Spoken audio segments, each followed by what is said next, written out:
राधे राधे प्रणाम। हम पूनम अपने यूट्यूब चैनल पूनम सरिता संगीत में आप सबके तहे दिल से स्वागत करते ही। आज बहुत सुंदर बहुत नीक जाड़ा के ऊपर गीत लेके आए है, आप सब सुने कैसे लाग कमेंट में जरूर बताई।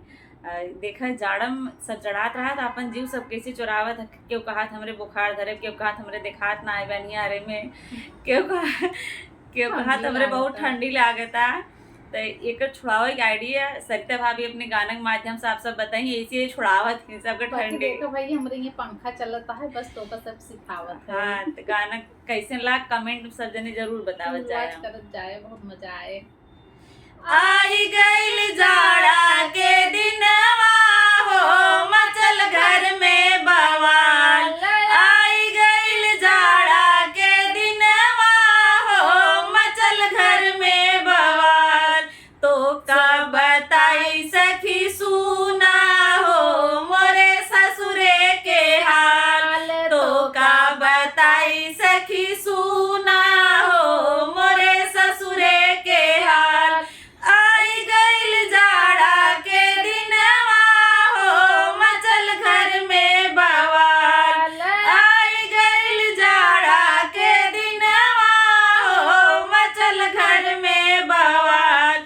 तो का बताई सखी सुना हो मोरे ससुरे के हाल। तो का बताई सखी सुना हो मोरे ससुरे के हाल। केहू के धैले से जड़ैया हो केहू के बुखार। केहू के धैले से जड़ैया हो केहू के बुखार। केहू के धैले से रतौंधी हो दिन सूझे न रात। केहू के धैले से रतौंधी हो दिन सूझे न रात।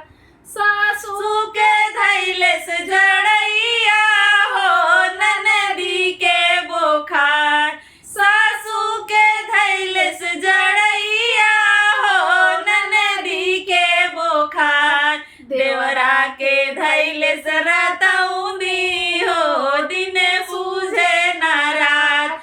देवरा के धैले से रतौंधी हो दिन सूझे न रात। केथुआ से झारी जड़ैया हो केथुआ से बुखार। केथुआ से झारब जड़ैया हो केथुआ से बुखार। केथुआ से झारब रतौंधी हो दिन सूझे न रात। केथुआ से झारब रतौंधी हो दिन सूझे न रात। आगी से झारब जड़ैया हो पानी से बुखार। आगी से झारब जड़ैया हो पानी से बुखार। झाड़ू से झारब रतौंधी हो दिन सूझे न रात। झाड़ू से झारब रतौंधी हो दिन सूझे न रात। सासू के छूट गई जड़ैया हो ननदी के बुखार। सासू के छूट गई जड़ैया हो ननदी के बुखार। देवरा के छूट गई रतौंधी हो त भइले फरार। देवरा के छूट गई रतौंधी